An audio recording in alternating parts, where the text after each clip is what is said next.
On the record, Madam Chair. Thank you. Thank you, Director. Before we begin this hearing on voter registration challenges, I'd like to please note that Member Blaine had to leave, and so we wanted you. He would rather leave before we started the meeting, and so nobody would expect that he was leaving because of the meeting. So, we would ask him to be excused. He had a prior commitment in court. Yeah, and he had a prior commitment. Thank you very much for helping me there, Director. I just wanted to make sure that we duly noted this. Okay. Thank you so very much. Director, it's on you to start our hearing on voter registration challenges. Yes, on these challenges, the first thing we'll do is do roll call. Chair McLean. Present. Member Routson. Here. Member Corman. Here.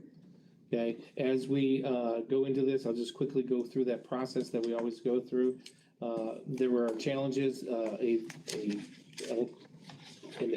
qualified elector can challenge anybody's registration to vote, and there's a process that we go through. The deputy director and I have to review the challenge form. The challenge form has to be on form 257. After we verify that, we then look at the reason for the challenge. If the challenge appears that if accurate and true, then they would present it to the board as a full challenge. If the challenge is labeled on something that would not remove a voter, we can, both the director and the deputy director can remove that challenge. We're going to go through this process and go through a voter by voter challenge that we have in front of us. What we do is I'll make a quick presentation of the information. The challenger then can provide any additional challengers. If the voter is present, they can also present evidence. Then the members can have questions regarding to the challenger, to the voter. You can accept any documents that are presented by either party. You also have the ability to use any documentation that we have in this office to assist you in making the decisions. You can then ask any questions to the director and deputy director, and then I will read you, and again, I'll just go over the instructions at this time. That, again, you can have deliberations. You can do the deliberations in executive session if you wish. If you choose not to, or if you choose to go into executive session, again, there's a motion and a second and a roll call to go in, and as well as to come out of the board. The board doesn't need to make a decision on each and every one of these prior to the next challenge, and that has to be an open session. When that first voter challenge is complete, we will then use the same process and move on to the next one. We have approximately, I believe, 6, but I think some are going away, as my understanding is. The board then is required to answer the question by clear and convincing evidence. Should the board sustain, that means agree with the challenge as presented here today. Again, you can use any documents in the board's record to assist you in your decision that have been presented at today's hearing. The decision form, and Russ, if you can just generically read the decision form to them. Sure. As how you would fill it out, and then they would sign. The voter challenge, it will have a voter challenge decision 2024 with the number of the case at the top. The Montgomery County Board of Elections hereby finds in the challenge number 2024-blank that the challenge to blank is, and then you will either say sustained or overruled. So the challenge to it's either sustained or overruled, and the voter shall be removed or remain on the voter registry. How many do we have? There currently are 6 that are presented to me, and they were filed. I believe they were filed in the September. I'd have to do the recalculation.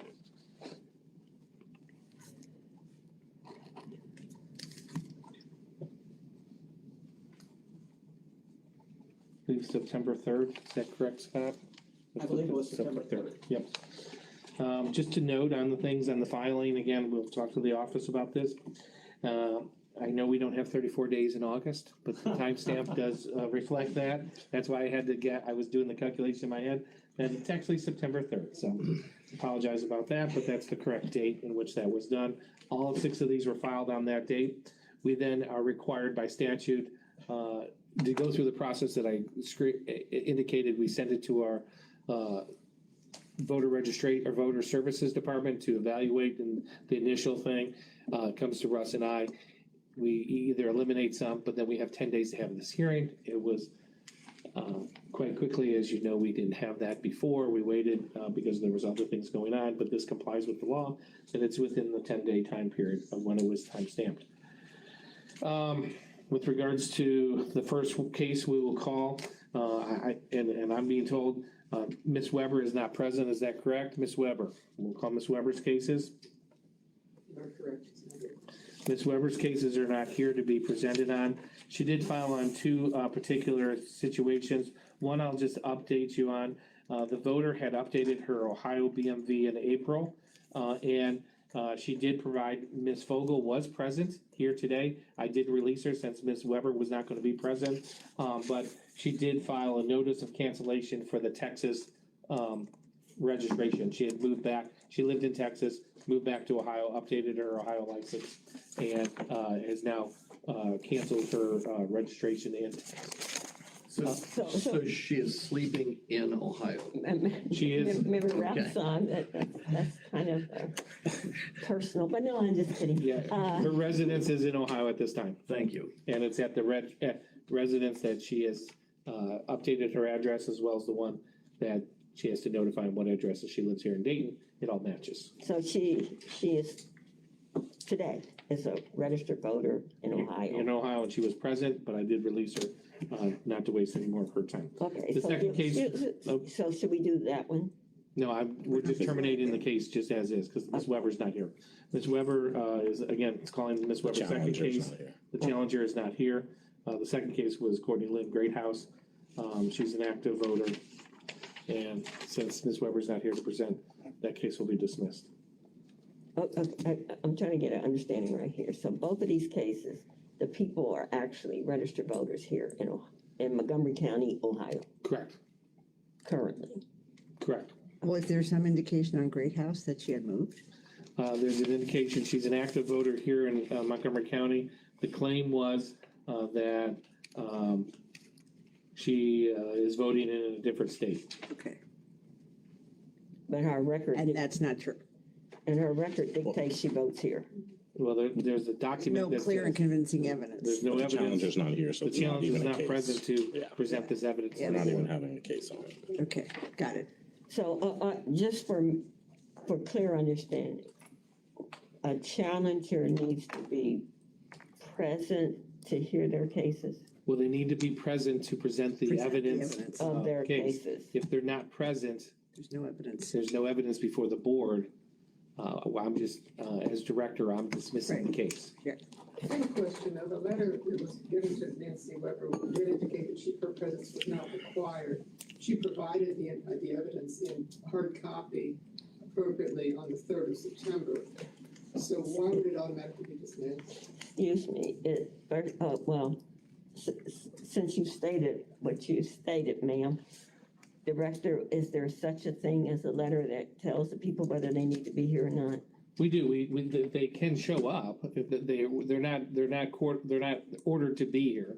They could show up or not show up. If you've asked for something to happen in a thing and you failed to appear, I'm gonna ask, as the board did last time, what evidence do you have? If we wanna call the case, I'll call the case. Ms. Nancy Weber, what evidence do you have to present? In her behalf, I am presenting the hard copy evidence that was provided. Ma'am, have you filed a 257 form on Courtney Lynn Greathouse? No, sir. Okay, you are not a qualified elector to file on 257 against Ms. Greathouse. Is Ms. Nancy Weber present? I am a qualified elector to file challenges, and in her defense. Have you filed She stated she wasn't supposed to be here. Have you filed a 257 challenge on Courtney Lynn Greathouse, ma'am? No, sir, I have not. And I asked Okay. him the question, it says your presence is not required at the hearing. It's not. So why would it not be required of a hearing if it was automatically to be dismissed? That's misleading. You're not, we do not have the ability to require you to be at the hearing. You have a choice to be at the hearing, just like the voter has the same choice to be at the hearing or not. There are consequences for your failure to show up, because either you're presenting evidence or you're not presenting evidence. Excuse me, may I see a copy of what is given to the people? Yes, ma'am. Yeah, I could prefer. She's got it. Thank you, thank you. Okay, Jeff, if I can clarify, There's Ms. Weber's letter. can I clarify, I think, what you were saying? Yes, ma'am. Someone can file an objection, whatever this is called, a challenge, and once someone files a challenge, it does not mean they are required to be here as per a subpoena or something. However, a challenge has to be based upon evidence for clear and convincing proof.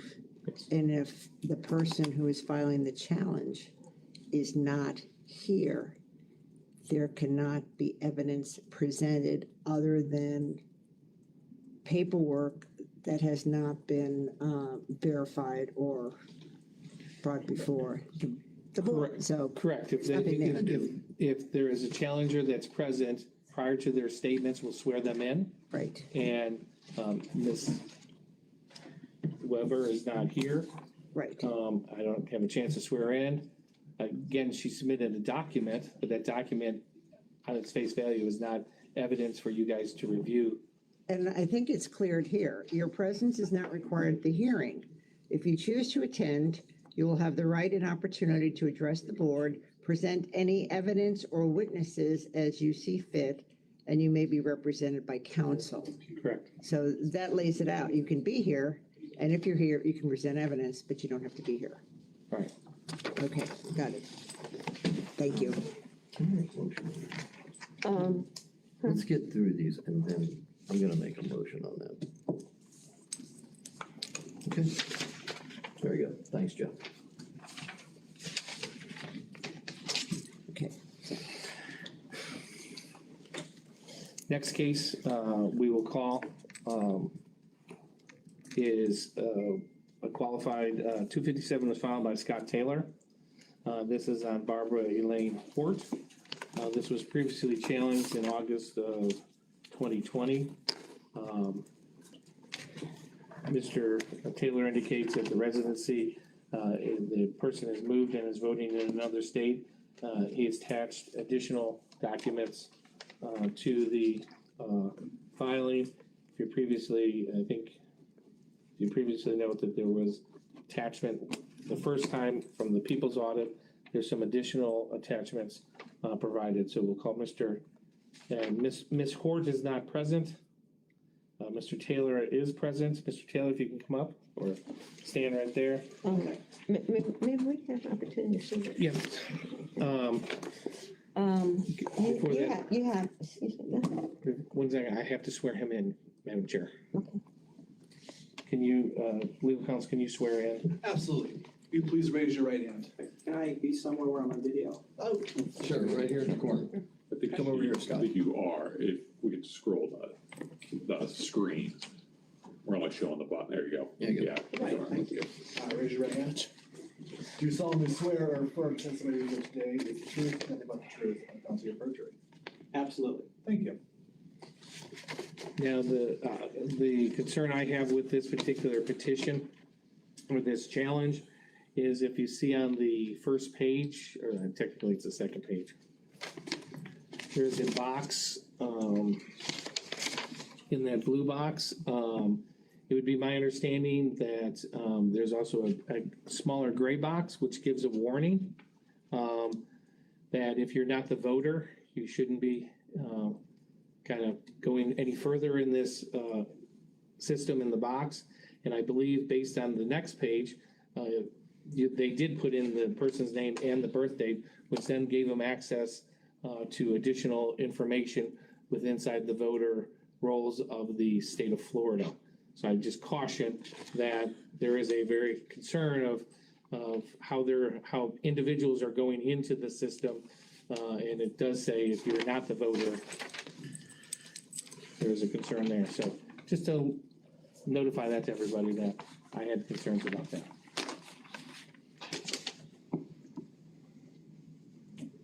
May I start? I'll wait for the, Sorry.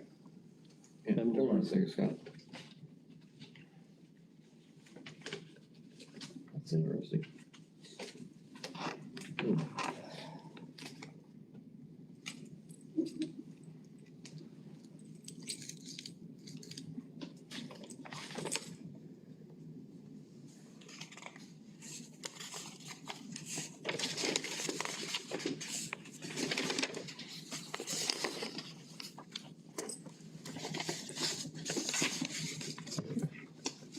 Madam Chair, you ready?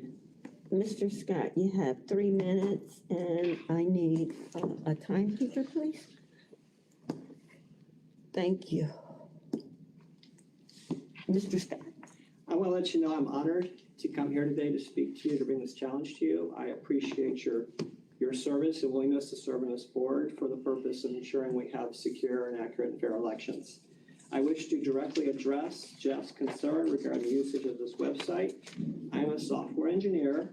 I write software. I've done it for 42 years. I have written lots of software applications that were intended for certain purposes. And I've had users that have found unique ways to use those devices. And the verbiage he's referring to is the website is intended for use by a registered voter. It does not say it is not allowed to be used for other forms of usage. I just want to bring that up since that was a concern that Jeff had expressed. Now, last time we were here, there was concerns regarding not having a date of birth on an official website. What I found striking about that is that I have to have the date of birth to be able to access the information on the website. And so this time we found a government website we could use to access these records. I typed in her date of birth on the form, which actually shows. So now it is technically shown on a government website, except that I actually typed it in. But I had to type it in to access it. And this is all totally reproducible. The board can go to this website and do this themselves. And after I clicked on that, I then got to a page where I was able to see the user's registration to show that they are actually registered in St. Lucie County. Then from there, I went to the People's Audit, which what they did is through a public records request, they were able to get all the voters' public records, other voting records and registrations on a website, allowing me to go verify this person's registration and use that to verify they indeed voted. So basically, under Ohio law, that if an individual moves to another state, registers in another state, and votes in another state, they're no longer eligible to be a resident of the state of Ohio and hence ineligible to be registered to vote. And I believe, in my opinion, the board has an obligation to remove them from the voter rolls if there's evidence that they have actually moved to another state, registered in another state, and a vote in another state. And I also, as a further thing, is I found the website for St. Lucie County, and I contacted them by phone, and someone from their office. Her title is Voter Registration Administrator for Gratitude Walker, Supervisor of Elections of St. Louis County. So this could be verified perhaps by a phone call from the Board of Elections and asking them for verification that this individual indeed has voted. Because I know there's concern about using an org website. And I believe the individuals that set this website with all good intentions are simply wanting to make this information available to assist boards of elections to follow our statutes. That means that we want individuals that are truly eligible to vote to be on our forms. And I think. Thank you. Okay. Okay, my question is Ms. Holt does she still have the address and recognized as being on Rubicon Road here? She's in confirmation status. She's in confirmation. Yeah, it's in confirmation status. Has anybody picked up the phone to the Board of Elections and called her and say, hey, look at Florida now? Yes, And she live in Florida now? I've had a conversation with her, yes. You've talked with her. Was it a long distance vote? No, it doesn't matter anymore. Okay, very good. Never mind. I mean, whether I talk to her or not, again, the thing is, this challenge has to show, and again, this is where we've come to the same point, is knowing that this is the exact same person that they're looking up. Now, he put in to the site the birth date. That doesn't mean that, and again, I read it quite differently. I'm very, because if you're doing it to commit certain things, it does say a registered voter. It's on their Florida website. I don't think other people should be randomly going in and getting other people's information. But it is I believe .com or .org, I don't know what site it is. Whether or not the question to the board is based on his presentation, is that enough evidence to demonstrate that this is the same person? Madam Chair, I move to question. I do have an extra piece of evidence to submit. Yes, ma'am, we have it, and it needs to be, documented as to What is it? And the point is, this is the contact information to that particular county supervisor. You can contact them to verify the evidence I've presented. Thank you.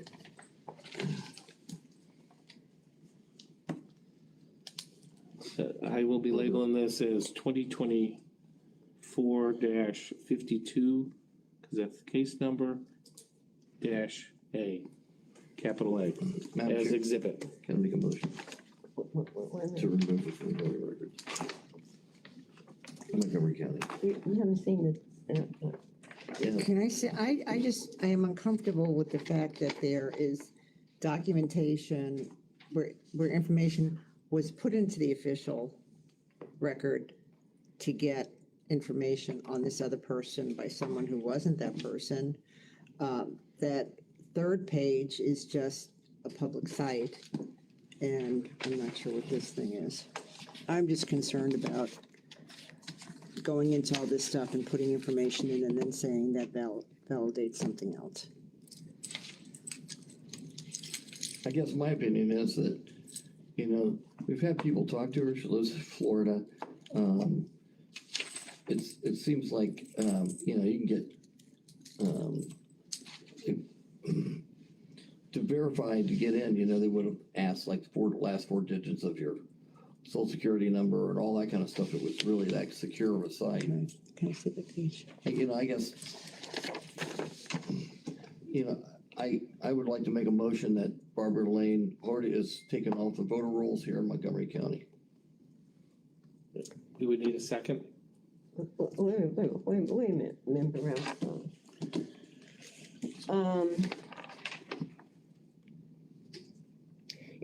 As previously in our challenges, are you saying that you believe beyond Clear and convincing evidence. clear and convincing evidence that what we have been submitted should strip this person of being on the voter's roll when they're in confirmation status? Under confirmation status, Director, please explain confirmation status. The confirmation status is a status in which an individual can be placed in for a number of reasons. In this particular case, my guess is under the NCOA, we've received documentation back that this person may or may not have moved. So we put them in confirmation status. As we previously discussed, and I think Jason did a wonderful job of that explanation of all the confirmation statuses that can happen.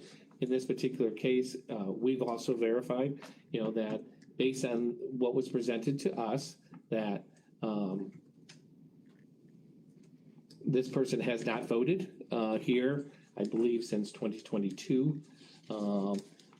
And the claim is that the person's now voting in Florida. There's not a double vote, so there's no fraud or illegality going on. We're asking, and then there's a process that would continue on with the confirmation status. If you do not remove, we'll go on with the process. If there is a How long request. are they on that process? Well, 4 to 6 years in a sense of going through all the steps that we're required to by statute.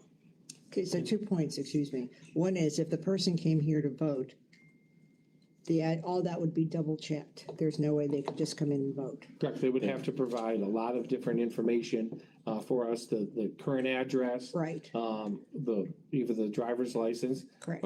Proper photo ID, of Ohio photo ID, by Right. the way.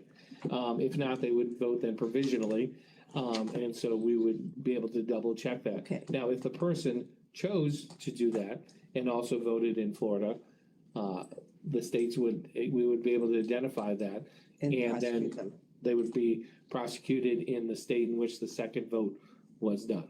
And the other thing is, I don't understand this. I am following up on your recent request for information on a voter who once resided here in St. Lucie County. What does that mean? I can explain that. If it's okay to explain that. Yes, go ahead. Mr. Okay, so basically, because I'm an engineer and I try to figure out things work, that's my job in software engineering. I said, well, could I simply call their office, because I know it's been expressed that it's hard to do that, and say, could I just simply verify a voter's registration? I talked to a different person. And I said, well, I told them, explained what it was. I said, we have an individual that lived in Ohio. They moved to Florida and they voted in Florida, and I want to verify that registration. And says, I need to get my supervisor to talk to you about it. That's what the supervisor wrote. And apparently she misunderstood my question. But the point is, she is saying that I'd be more than happy to talk to you about this voter that was registered in Florida. That's the point. So whether or not she's speaking about someone that previously lived in Florida or currently lives in Florida, the point is that office is willing to talk to me about a voter's registration and voting record. I would think they would also be totally open to talking to the Montgomery County Board of Elections if they were contacted by phone call. So in a way, could you not simply verify in the spirit of the law? And my understanding of the law is that it's the board's obligation to investigate these challenges, not to simply require us to give irrefutable evidence. That's my interpretation of the statute. Member Ralston. Yeah, with that in mind, it's already in confirmation mode. So the processes are there to take the person off the voter records already, if we just sit back and let the process go through. But and let me. Why do we? Let me respond a little bit about just calling and asking about information. There may be things in which we can call and ask, if and again, it's basically a verbal public record. You can ask me for a public record. Is Jeff Rezebeck on the voting rolls in Montgomery County, Ohio? I can say a person by the name of Jeff Rezebeck, but I will not give out, and I would hope that the Florida, whatever Board of Elections would not verify just over the phone to somebody their social security number, their driver's license number, any of their personal information just over the phone, and that's what we're attempting. My understanding last time the board was here on these exact same issues, you wanted information or evidence that would verify that this person is actually that person. Certified document from Florida saying, yes, it matches, social security numbers match, birth date matches, whatever the board wanted, that's what it is.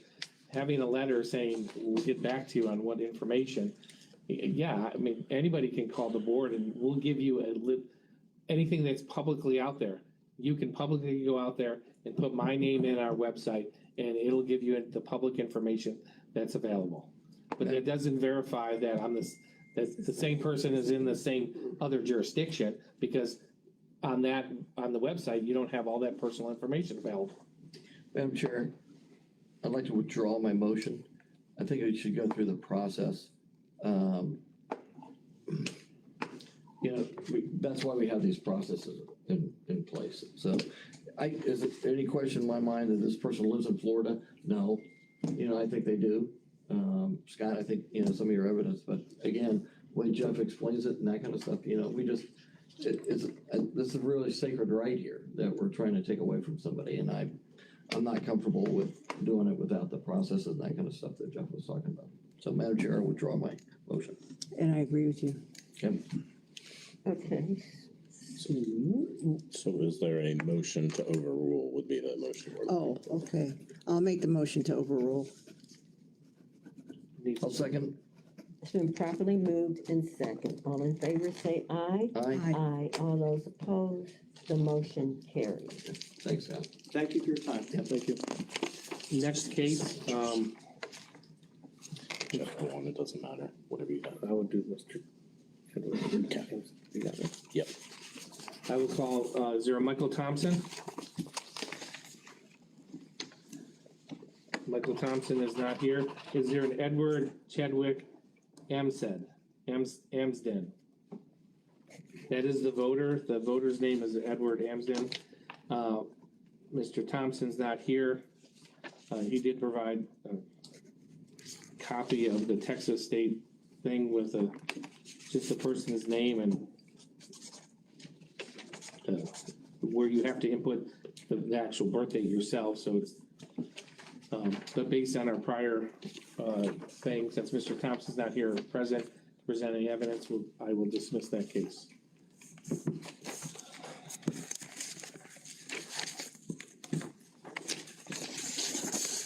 The last two that I have, Excuse me, Director, when you dismiss the case, is there anything for us to sign? Because by dismissing No. it, because I'm based on the case itself, I'm taking my authority as director to dismiss it because the person's not here to present any evidence.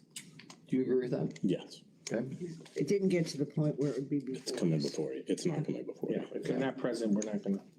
just trying Yep. to make sure here. The last two I have are by Mr. James Greenfield. Mr. Greenfield is present. The first one we'll call Brianna Berkman-Fintel, if she is here. No, she's not. Mr. Greenfield has presented a proper 257 form filed indicating that the person is no longer an Ohio resident, but they are I believe a resident of North Carolina. Yes, Durham, North Carolina. And we'll show you that. She is also in confirmation status. He's attached a number of specific documents along the same process of putting the birth date in, particularly putting the birth date in some of these websites. But Mr. Greenfield? Yes, sir. Come on up if you can stand over here so you're in there. I do need you to be sworn in. Please raise your right hand. Do you solemnly swear or affirm testimony you give today will be the truth, the whole truth, and not to perjury? I do, yes, sir. Thank you.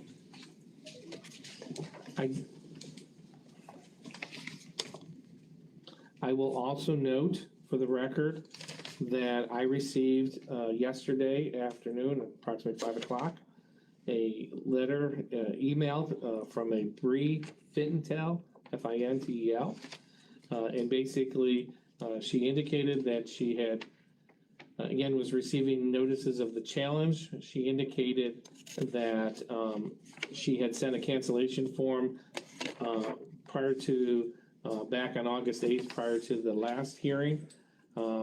She then received this additional notice.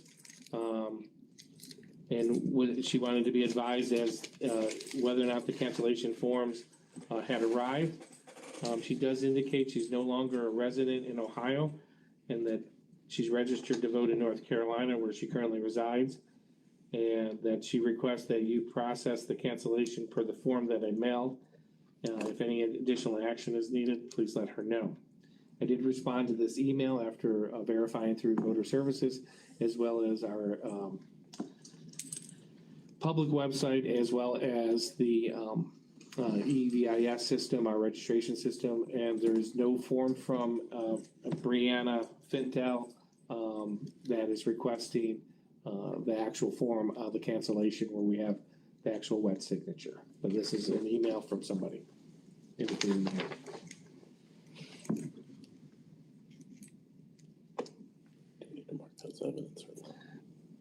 Yes, very good point, Russ. We'll do, Does someone request, can they request a cancellation?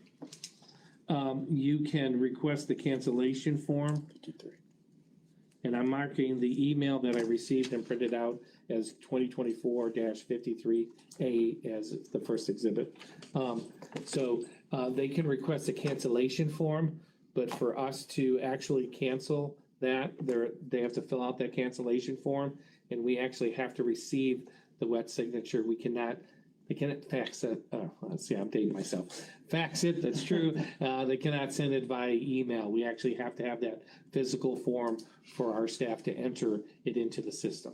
Okay, this may be a distinction without a difference, but I would rather, since she has written to us, I would rather contact her, send her the form, and let her do the cancellation since she's requested that, and she's voting down there, and she's, doesn't want to vote up here, rather than do some like banishment from our Well, records. And as indicated, she indicated that she has sent the form previously. Right, We have not received that form. right. What we have always done when we have these hearings, we have sent the form, when we send the notice of the hearing date. Yeah. We also send a cancellation form, within that same letter, so they could fill out that cancellation form and mail it back. Last time, I think Mr. Greenfield had a number of them where he had I would say 20, and maybe 5 or 6 of those people actually submitted the cancellation forms before the hearing. Yeah. And we let him know that, yeah, those people have already canceled, so you did a good job for I us. mean, it seemed like she may have tried doing that, and I'd rather go back and allow her to do what appears to be an appropriate action than, to I think- challenge her and knock her off because she's in 2 places bothers me. Well, how do we know it's really her?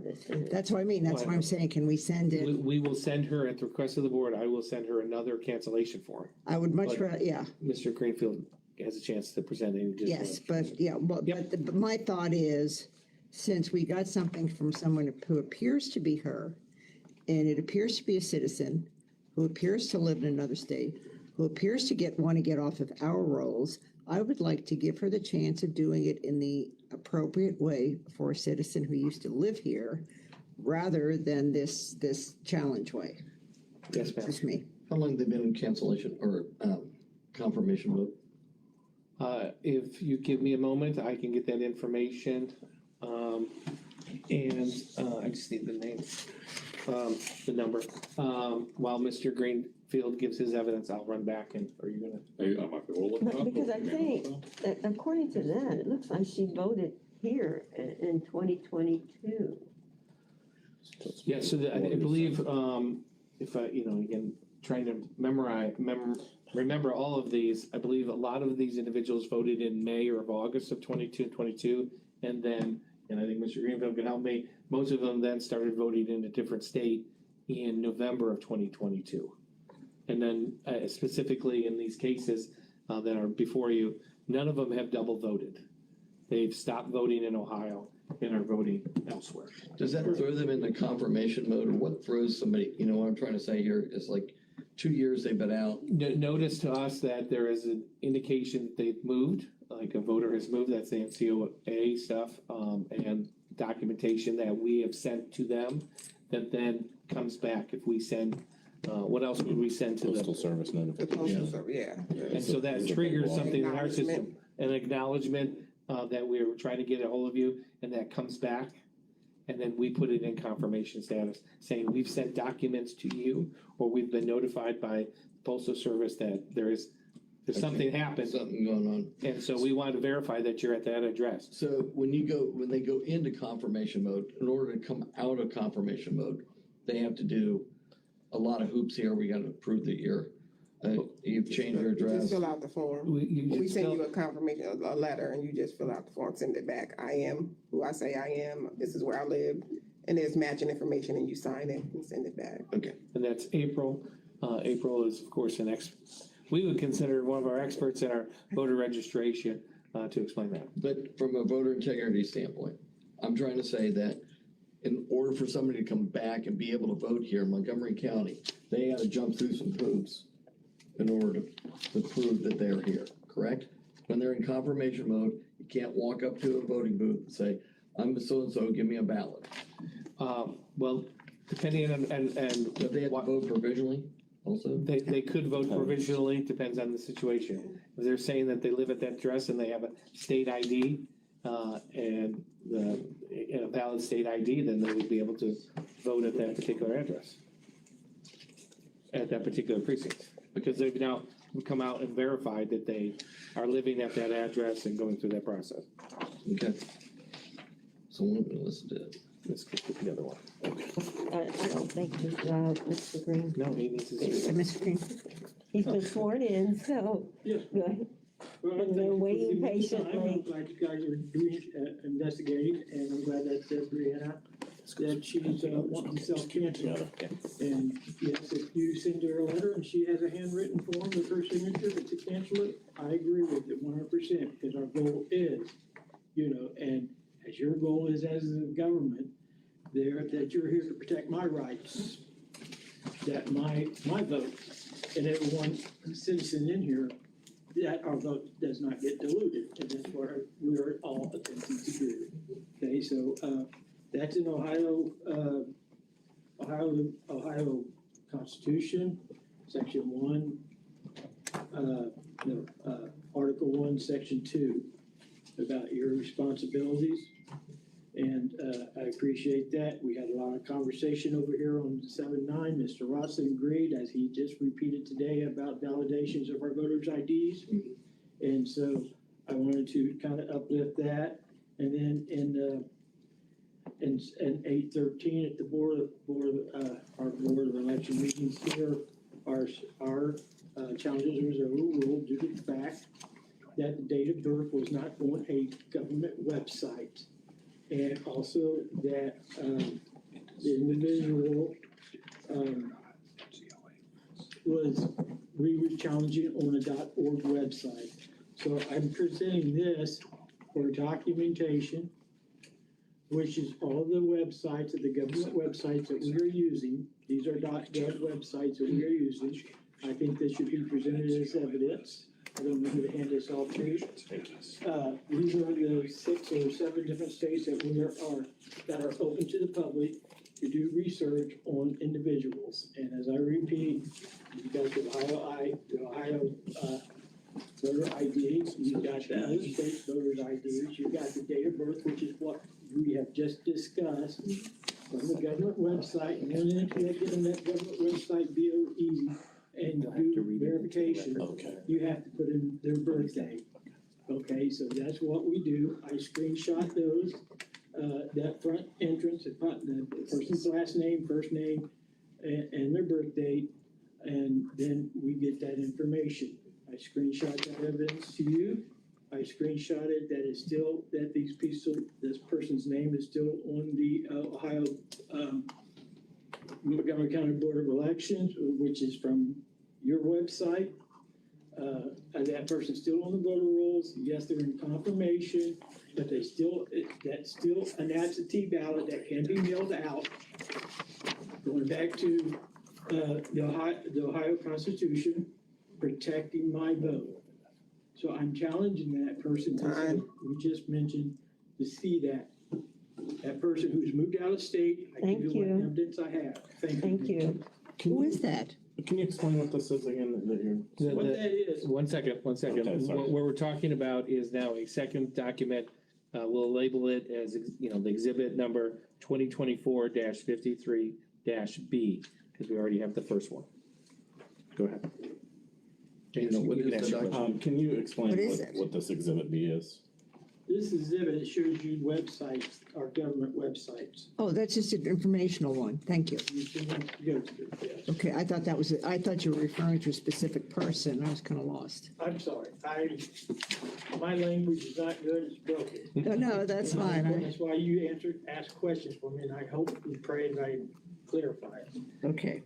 And just to follow up on a question, this particular voter was, there was on the NCOA notified, an NCOA list notifying that there was an address issue, and that occurred in December 22nd of 2022. And we placed them in confirmation status, March 29th, 2023. So there was a hit on the NCOA list And once we've got notice and went through the procedures that we're required to hear, we eventually put them on confirmation status March of 23. That's Fintel? Hmm? Who are we talking about? Pentel. You can tell. Okay, getting Okay. confused there. So what we have decided to do on Fintel is, I'm gonna recap to make sure, is that, we're directing the board to contact the person with to do a letter of cancellation. Yeah. Is that what I'm, Yeah, I can send another letter or another cancellation form to her. I will send, again, what we do is we send it to the Ohio address and then we send it also to the provided address of whatever state. Great. In this particular one, it's in North Carolina, Okay, Durham. yes. and so, with that being said, I don't believe we need to do anything. The board needs to, the required, based on the timeline and the requirement from the state of Ohio, the board needs to, with regards to Mr. Greenfield's challenge, case number 2024-53, the board is required to resolve this matter today. By either. I mean, I will do whatever you instruct me to do, but the board needs to, Is language dismiss the challenge? Overruled. Oh, okay. I make a motion to overrule the challenge in light of what we're doing with the confirmation status. I would like to say that we could overrule based and also move that we send out a voter, what do we call that? Cancellation. Voter cancellation form again. Yeah, the only thing I would say for legal purposes, I think it makes sense if we pass the motion and then direct him to send it out, which he will. Making it part of the motion might confuse things a little bit. well, I would have you ask legal counsel. Legal counsel, please give us direction I here. think the motion needs to state just overrule or sustain, but certainly any direction the board wants to give to your employees. Right. You can do that. Right. After the motion. You don't need a motion to bind, the ability of your employees to act upon your requests. or- Okay. That's what I thought too. So the motion is just to overrule the challenge.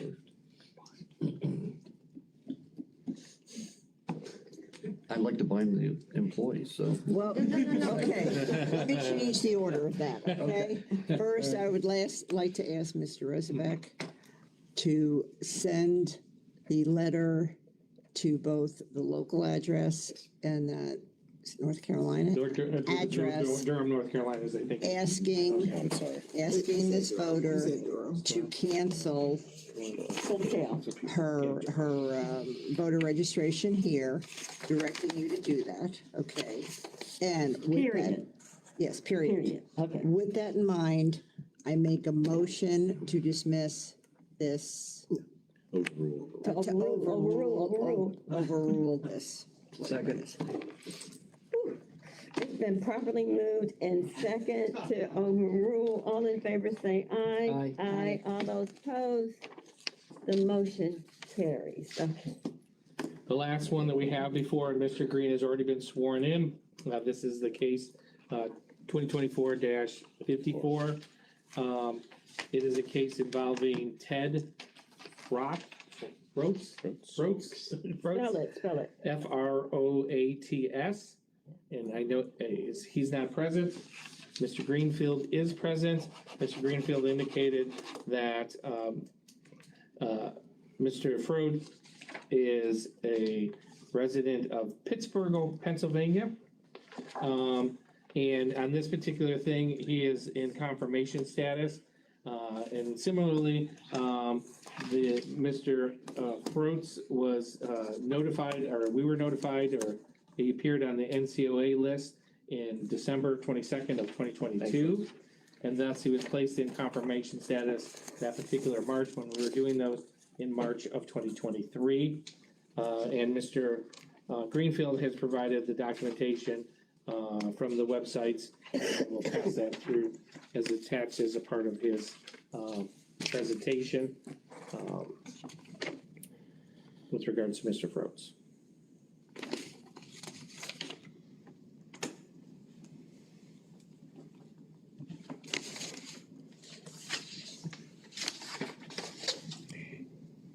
was the last time he voted in 2018, or am I reading this wrong? I'd have to Okay. look at that real quick.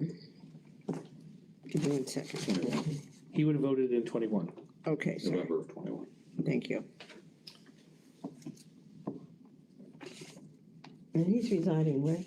It's claimed he's residing in Pittsburgh, Pennsylvania. So he hasn't voted since 21. Here in Ohio. Okay.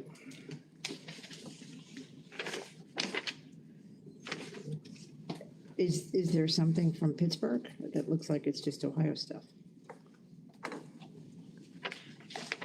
They would automatically be purged after 4 years, correct? They would, again, go through the process. There's a number of steps in that process that requires us to continue to notify them. But yes, at some point, when everything is done specific to his case, he would be purged out like we did a number of the voters in July, mid-July, we did this year. So They are currently on confirmation status, yes, as of March so they couldn't vote 2023. in Montgomery County without a red flag. That's correct. They would have to verify certain pieces of information and verify that they are a resident in the state of Ohio, whether they did absentee or voted in person early or in person on election day.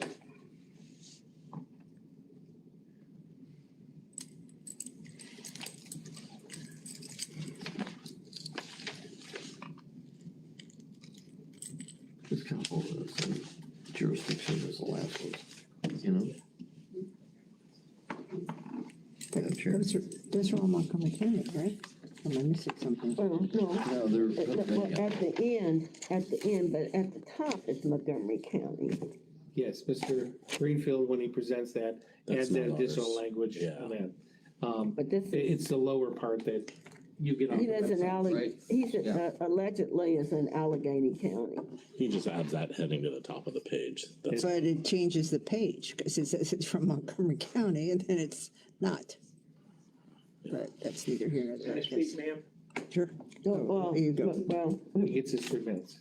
I know, he gets 3 minutes, but I wanted, Now I understand, what okay. we want- I was confused by the way you presented. the reason why I've allowed you to patiently wait is that once we're doing this, we can give you our undivided attention for your 3 minutes. So you may proceed I now. was just trying to help you out. Well- They put the header on there because, you know, things get lost and get scattered all over the floor. You pick that up, or it's out in the street. Someone said, oh, Montgomery County Board of Elections, maybe I'll be a good citizen and drop it off. That's the only reason I put that. Okay, but you understand, Yes. I'm not saying you're doing anything wrong, but when you put a different topic or a different heading Yes. on a document that is from a different jurisdiction, Ma'am, I'll try to correct it. it's not I get the it. same document, that's I all. get it. I understand where you're coming from. Okay, I know you're trying to, right, I know you're not trying to do anything wrong, Deal but with it's the judge. confusing.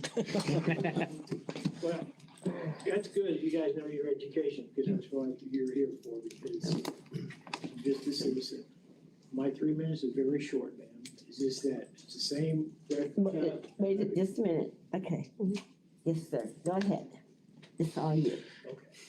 Just like I just spoke of the last year, we use government websites, we use a database to get into the government website to find the voter, elector in that state, and verify that they voted in that state. This is our documentation. Now, what you may or may vote is good. I have to accept your vote, but I'm saying request the thought that maybe these voters that are in confirmation, that needs to update them, put them in the provisional, because until they verify their identification, you know, we know that that person who has this provisional cannot get an absentee ballot, so it can't get mailed out. They have to present their ID. So my request, if you vote, put them in provisional, at least, so we get the verification these people are still in Ohio. That's an interesting thing. If somebody's in confirmation, can we mail out a ballot? if they tell us what their correct, they're confirming their address to us and their state ID or social security number. So as long as they're confirming So the answer their to your address, question, Russ, is that they have to confirm, just like they would if they walked in We need to on check with election day, CC, but I believe who they are and they all that kind can't of stuff. request one. Yeah, I believe. I think there's depending on the confirmation status, maybe Bill can help, but them to get a absentee ballot, they have to make that absentee ballot request where they're committing, if they are not living in the state of Ohio, they're committing a fraud, Right. and that's one crime. If they vote the ballot, that's a second crime. But they would have to verify, and one of the things they would have to verify, again, we would match up their social security number, or if they provided a state ID. If they're using the state ID, it would have to be an Ohio state ID, a valid Ohio state ID.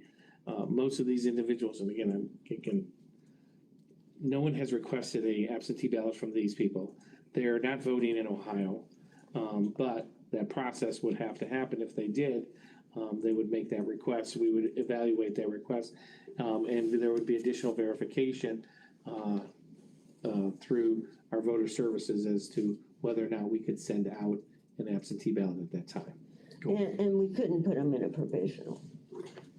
Not if they're asking for an absentee. Provisional occur when you're in-person voting, whether it's early voting and there's some question as to what is going on, or on election day, that would be the process.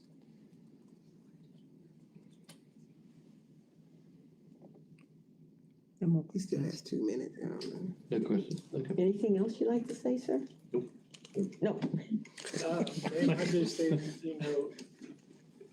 you're the government, on this, and you know these people's rights, and you're protecting their voting. And I am challenging them because in my documentation and evidence show that they moved out of state and that they voted out of state. Your vote is your vote, just like my vote is mine. But again, I go back to the Ohio Constitution, section, Article 1, verse 2, that the responsibility is you to protect my vote and not to have it diluted. And that's what we're all here for, is having integrity, like Mr. Rudson has said, integrity on the voter rolls, integrity in our elections. And we're all here for the same thing. I totally agree with you, and I would like to say, excuse me, Madam Chair. Yeah. Jump in there. As you guys have pretty much figured out, voter integrity is the highest priority that I have. I do not see, if we're in confirmation mode, the things that you and I are both concerned about are taking place, and we're just letting it go through the process. There's processes and places to get those people off of the ballot and that kind of stuff. Obviously, we're gonna be watching that pretty closely, that they don't vote here, and also in Pennsylvania. And like the director said, that's pretty much a big penalty. And if you noticed, the Secretary of State is going after those people in Ohio, and I think that's a good thing. And so, As you just mentioned, sir, in your last words there, we do have bad actors in our state. we do, and there's bad actors everywhere, but I think we have a pretty good secure system that keeps those bad actors off our voting rolls. However, the effort that you guys have gone through is amazing to me, and I commend you for it. Our job up here is to make sure that we follow the protocols that are in place in order to do those things. And also, for my status, is that I think there's processes in place that will take them off the voting rolls. So. Okay, based upon all our discussion, et cetera, I move that we dismiss this. Overrule. Sorry, it goes back to a prior life. That we overrule the challenge. And I'll second that. Been properly moved in second. All in favor say aye. Aye. All those opposed? Director, you have something you'd like to say? Yes, again, Thank you very much, Mr. Green. that concludes you. the challenges that were filed on September 3rd. There are no additional challenges. But I do want to, thank, and maybe they don't see this, because we're, in the middle of an election and all this, and we're doing these things. I do want to thank Mr. Greenfield. I do want to thank Mr. Taylor, Ms. Weber, all the other people who filed, it's Michael, the first one's Michael, I forget what his last name. Thompson, and all those that filed before, because they filed a a number of them, that a lot of them didn't come before you guys, because either the system worked, or because they did this, we were able to reach out to that voter in the other state. They then sent in the cancellation form confirming that they are out of state, canceling the Ohio form. So although they're not sometimes may not be successful in front of the board, they are actually doing a great service to getting the voters to understand that they've got to cancel their Ohio registration, even though they're in a different state. So I can't thank them enough for stepping up and looking at and continuing to monitor us. So I appreciate that. It really does help us clean up those rolls. And it actually educates many of the voters that if you do move out of state, just because you move out of state and register, it doesn't automatically cancel in Ohio. There's a form that you're required to fill out so that we can cancel you, and then everything will go just as smooth, and then you won't have to get notice from us. So Well, I just wanted to thank them publicly. Thank you. Yes, Yeah, thank you. thank you very much, because it's the citizens like you who make us better, and we appreciate it. And today has been, we as a board have had, we have had learning experiences today, and thanks to you, and that's why we're here, to serve the public and to ensure people have the right to vote. Member route song. Thank you, Madam Chair. Two things is that, I reiterate what Jeff just said, but I also think that we need to understand that in order to make, the voter rolls as accurate as possibly can, you gotta understand, this is hammer time for the Board of Elections, and we're really busy, and a lot of the people are like going, really? You're bringing this up now? But from your standpoint, I understand it because it makes the voter rolls cleaner, closer to the elections. And so I think we as a board need to understand that, and employees of the board. The second thing is that I'd like to mention is, can I borrow this, Jeff? I agree with you. I don't think this is very clear. And I think this needs to be rewritten here in regards to the challenge of this. Your presence is not required at the hearing. I think that needs to be changed, so your presence needs to be is optional at the hearing. However, if you don't show, your evidence won't be presented. And so I don't think that's very clear, and I think I'd like to see a change in that. I don't know how my other board members feel about that. I actually thought that language was pretty clear, because it said you don't have to be here, but evidence can be presented. But if you want to work on it, that's fine. Yeah, we can can. change it. Yeah, we can work on that language and get it. I just think. Let's have Jeff and more Russ clear. come up with something, and we'll look at it. I agree. Would you guys bring that to us, like, next board meeting or something like that? So Sure. Thank you. Okay. Member Gorman, you have anything you'd like to say? No, thank you again, all of you, for your. I'm sorry for getting that Montgomery County error. No, that's okay. I just wanted to explain why it's confusing if you put one entity on the top Yes. of a document that's another entity. You're like, what's going on here? If it's just not a document like that, that's okay to keep it, and especially on the first few pages.